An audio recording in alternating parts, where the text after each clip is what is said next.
یا صاحب الزمان یا وارث قرآن. ایک عالم دین بیان کرتے ہیں ہمارے استاد حوضہ نجف کے اندر اپنے درس سے پہلے امام زمانہ کی گفتگو کیا کرتے تھے. اتنی گفتگو کرتے تھے کہ مشہور ہو گئے کہ یہ امام زمانہ کا تذکرہ کرتے ہیں. کہتے میں ایک دن درس سے پہلے چلا تو دیکھا چہرہ کا رنگ اڑا ہوا ہے, پریشان بیٹھے ہیں. میں نے پوچھا کہ استاد کیا ہوا؟ کہا امتحان میں فیل ہو گیا. کہا استاد آپ کا کون سا امتحان, آپ تو استاد ہیں. کہتا میں رات کو خواب میں سو رہا تھا, میں نے دیکھا خواب میں شور ہو رہا ہے. شور میں آواز آئی کہ امام زمانہ کا ظہور ہو گیا ہے. تو میں نے کہا, تو پھر آواز آئی کہ ہمارے ہی شہر میں امام آئے ہوئے ہیں. تو میں جلدی سے اٹھا, میں نے بڑے اچھے کپڑے پہنے اور میں باہر نکلا. جب میں باہر نکلا تو لوگ ادھر سے ادھر ادھر سے ادھر, اور کوئی مجھے ٹکر مار رہا ہے, کوئی میری ابا کے اوپر چڑھ گیا, کوئی. تو میں دیکھ رہا ہوں عجیب لوگ ہیں, میرا احترام نہیں کر رہے, کوئی توجہ نہیں کر رہے, اتنا بڑا استاد ہے یہ. کہتے میں خیر بڑی مشکل سے جہاں پر امام تھے پہنچا, بہت مشکل سے پہنچا اور میں نے امام کے قریب جا کر امام کو کہا مولا آپ کو آنے کی کیا ضرورت تھی, ہم تھے نا. یعنی یہ وہ نفس ہے کہ جو امام کو آنے نہیں دے رہا. حقیقت ہے عزیزان محترم. یعنی میں اس ریشم کے کیڑے کی طرح اپنے گرد اس کو بن رہا ہوں, اور میری میں میرے وجود کو مار رہی ہے, خود گھٹ کے مر جاتا ہوں. امام کہاں ہے میری زندگی میں؟ ہے امام متاح ترانہ, میں کب دیکھوں گا آپ کو مولا.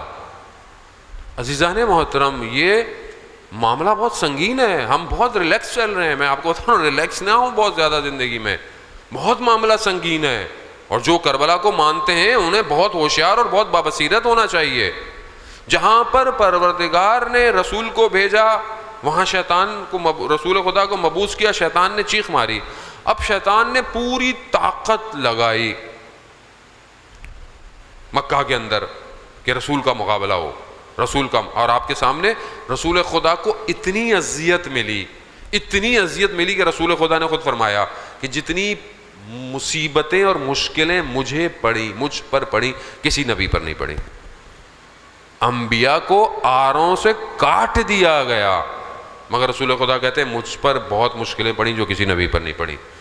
اتنا مشکل ہے. رسول خدا کو ہجرت کرنی پڑ گئی, ہجرت کی, چلے گئے. اب دشمن منافق کے چہروں میں اسلام میں داخل ہو گیا. سورہ منافقون کا تذکرہ. اب آپ دیکھیں نا کہ جیسے ہی رسول خدا دنیا سے گئے, منافق کہاں ہیں؟ رسول خدا زندہ ہیں, آیتیں نازل ہو رہی ہیں منافقوں کے. جب رسول خدا گئے تو تاریخ میں آپ کو منافق نظر ہی نہیں آ رہا. کیوں نظر نہیں آ رہا؟ کیونکہ منافق نے چہرہ اتنا مسخ کر لیا تھا کہ وہ سمجھ میں نہیں آیا کہ منافق کہاں گیا. وہ خود آ گیا, وہ خود اپنی جگہ اس نے بنا لی اور آ گیا.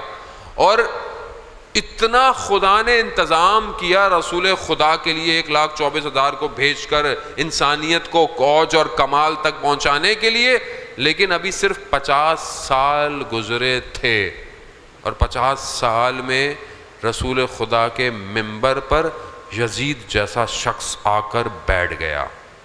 یہ تھا شیطان کا کارنامہ جو اس نے کیا. یہ 1-2 دن کا نہیں ہے, یہ اس نے بہت لمبی پلاننگ کی جو ایسے شخص کو آ کر بٹھایا. یعنی جو وہ کر سکتا تھا اس نے کر لیا, جو وہ کر سکتا تھا. اس لیے یزید نے آ کر کیا بولا, یہ وحی وغیرہ کچھ نہیں تھی, یہ سب بنی ہاشم کا ڈھونگ تھا. پہلی بات آتے ہی اس نے وحی کا انکار کیا, اور منبر رسول پر بیٹھا ہوا تھا.